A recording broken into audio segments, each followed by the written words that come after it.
Every team, every topic, everywhere. This is Believe.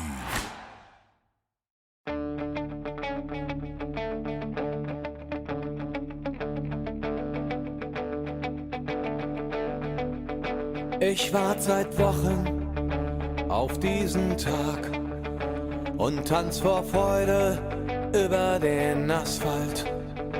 Als wär's ein Rhythmus, als gäb's ein Lied, das mich immer weiter durch die Straßen zieht. Komm dir entgegen. Hello and welcome to Gegenpressing. I'm Manu Fade. He is Matt Ford, not Stefan Bienkowski, because Stefan isn't with us today. He has better things to do. Having said that, I think he's just skipping on us because we're going to talk about a lot of numbers. We're going to talk investor deals. We're going to talk percentages. We're going to talk fan reactions. So the kind of nerdy stuff that the two of us like to talk, debate about. So I suspect Stefan just kind of skipped this one out. But how are you doing? I'm good, thanks. But I imagine this was like when Stefan was at school and he saw in his timetable he had double maths and double politics and thought, oh no, that cough I've got is probably a reason to stay away. It's like he's drawing the extra line on the COVID test just to stay home. Exactly. That's what kids do these days now, right? Yeah. I wouldn't know, but I also wouldn't want to accuse Stefan of anything. So I'm sure I'm sure he has good reasons. But yeah, let's get into it. Let's do it. He's gonna complain to us afterwards that we threw him under the bus, which is obvious. No, Stefan actually has a really serious reason why he can't be here. So yes, we're happy to jump in. Why are we here, Matt? We are here to discuss a potential investor deal, and I think that term potential is very important here because the vote that went through yesterday, 24 teams voting for, 10 teams against it, 2 withhold. We're going to talk about that in more detail.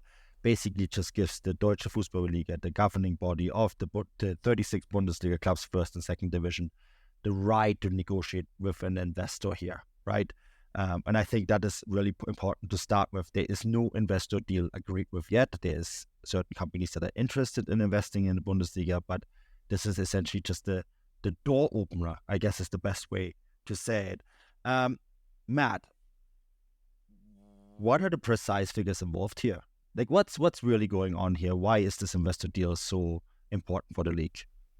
Yeah, I think to start simply, I think you've done the right thing to point out that what's been decided on Monday was a vote, a 2/3 majority that was required. So 24 out of 36 Bundesliga and Bundesliga 2 clubs, they voted to hand a mandate to the new executive board of the DFL. So that's two fellows by the names of Stefan Merkel and Mark Lentz, having, I suppose, won this vote, achieves that majority. They now have a mandate to enter into negotiations with, a series of, I think 4 potential investors from the private equity sector, and with whom they would like to agree an investment deal, which... Yeah, I'll go through it now, should I? Which potentially, or ideally for the DFL, will look something like this. They intend to establish a new subsidiary media rights company, which will manage the future sales of the Bundesliga's international TV rights and manage the revenues from those TV rights. Mm-hmm. There's some other things in there as well, Matt, right? There's some licensing and some commercial stuff in there, but it is mostly the TV rights. Exactly. So we'll have this subsidiary, and the potential investor will have a minority stake in this subsidiary, which will give them the right to 8% of the future revenues made by this subsidiary. So those revenues will ideally come from the increased value of the TV rights deals, the international TV rights deals, which the Bundesliga is able to sell. Now, I suppose the question then is, how does the DFL intend to increase the value of those rights from what they are now? And that is where the investor will come in. The idea is that the investor will provide a effectively immediate, so perhaps over the next couple of years, but effectively, for all intents and purposes, immediate capital injection of up to €1 billion. I mean, there are various models available. I think you said before, Manu, 600 up to $1 billion, but it's in that ballpark. Let's call it $1 billion. I think I think that's the dream figure, right? $1 billion. That's their ideal figure. Yeah. Which would be an immediate investment into the Bundesliga. Now, where exactly will it go? It's not going to go directly into the club's pockets for them to go and buy Kylian Mbappe. And then that is actually, it's a key difference to the deal which originally failed in May, but we'll get onto that later. Of that €1 billion, 600 million is the key figure here. Then 600 will go into what the DFL says is digitalization and international marketing. And just for a quick breakdown of that, what we've gleaned from German press reports, €164 million to go into the creation of a new digital video content platform, potentially where content can be directly sold to fans digitally. €183 million into overseas marketing measures. So that's things like supporting or helping to finance the club's pre-season tours, summer tours, marketing tours, opening up new offices abroad. I think the DFL, correct me if I'm wrong, Manu, the DFL already has offices in is it Singapore and New York, New York, or one or the other? Yeah, both. So they'll be hoping to open up new offices, basically to bring them closer to international rights holders, I suppose. €126 million to go into domestic media measures, I suppose. One of which is they claim combating piracy. And must hold my own hand up here. That's probably aimed at me, accessing illegal, illegal highlights packages. I have some thoughts on that, Matt, but we can talk about that later. Yeah, go into that. I'm not sure the league is actually helping themselves by limiting the spread of pirated videos on platforms like Twitter.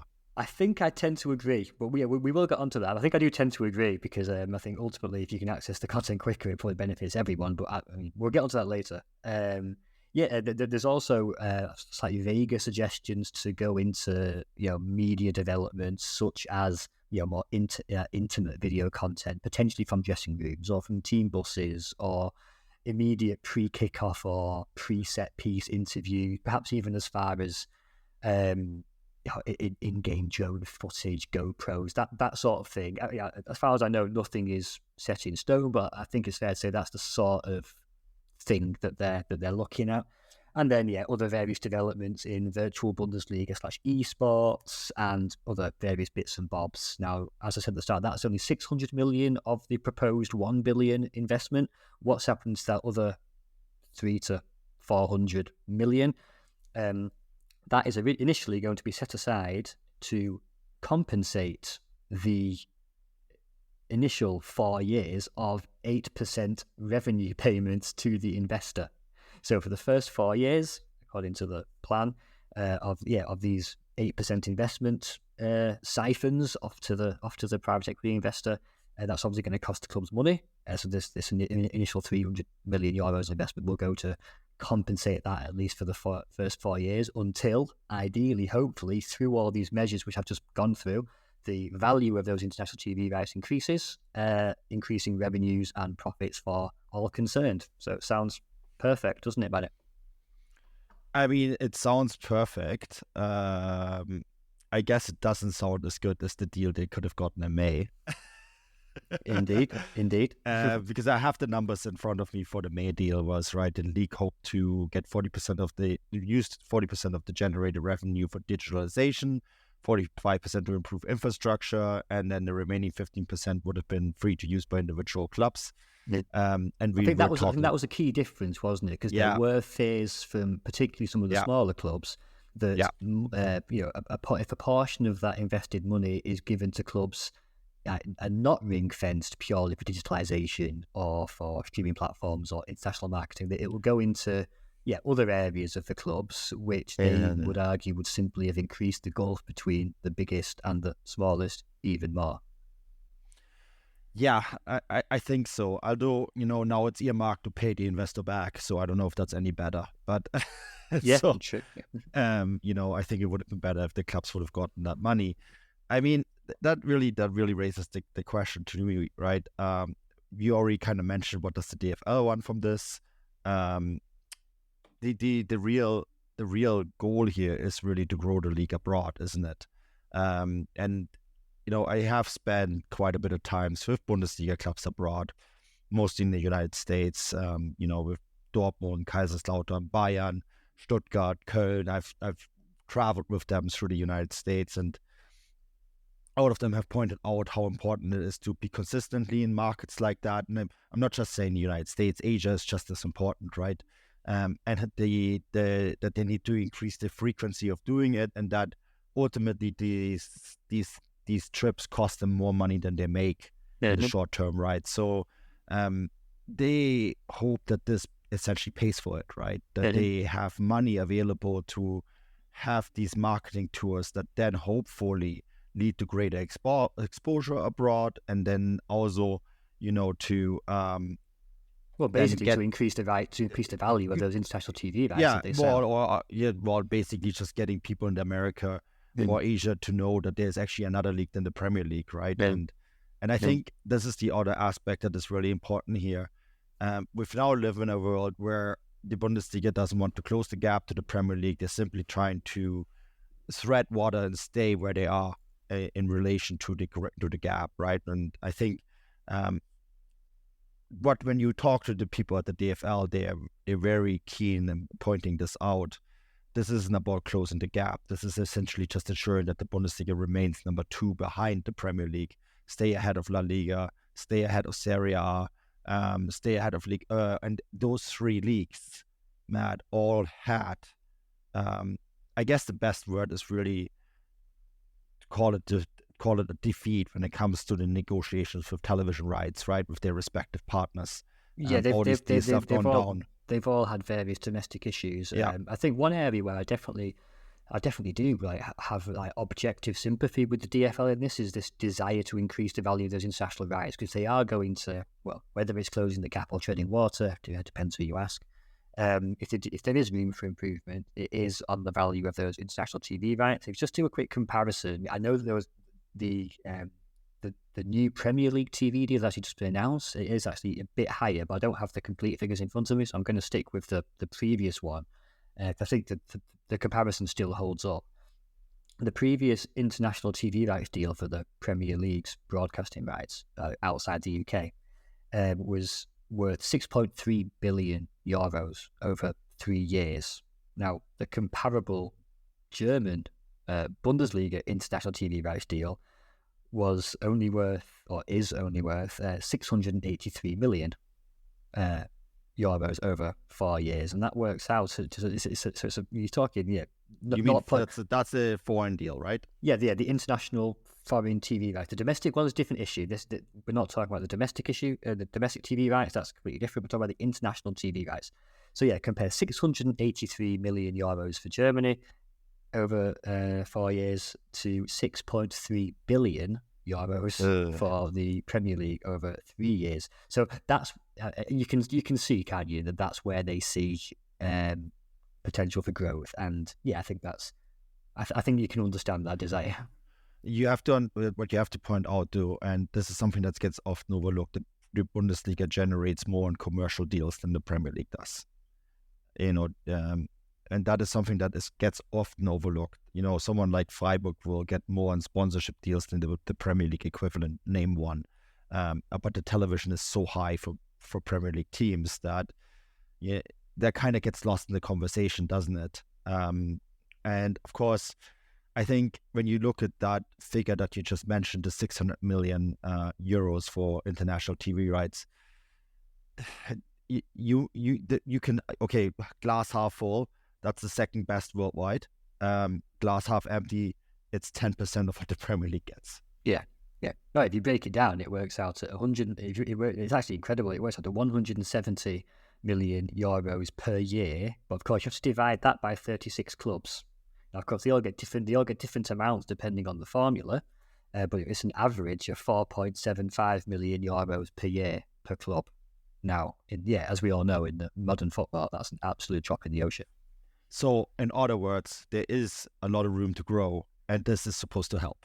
Absolutely. And I think there is a really strong argument for that, that you do need that help to grow abroad. I think that if you are in, some of the when you look at some of the companies that are potentially interested, right? I have the list in front of me. So these were big investment companies like Advent, Blackstone, CVC, and EQT. Those are the four interested companies in a potential deal.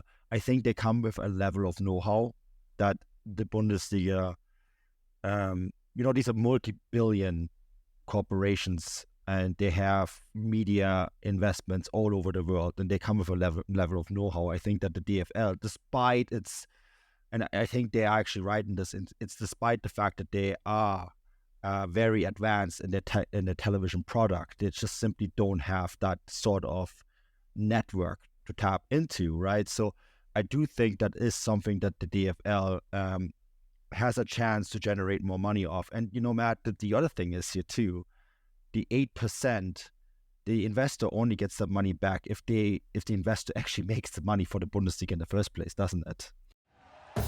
Thank you for listening to Believe. You can show support to your host by subscribing to the show and giving us a 5-star rating on your preferred platform. Check us out at Believe.com and search for BLEAV on YouTube.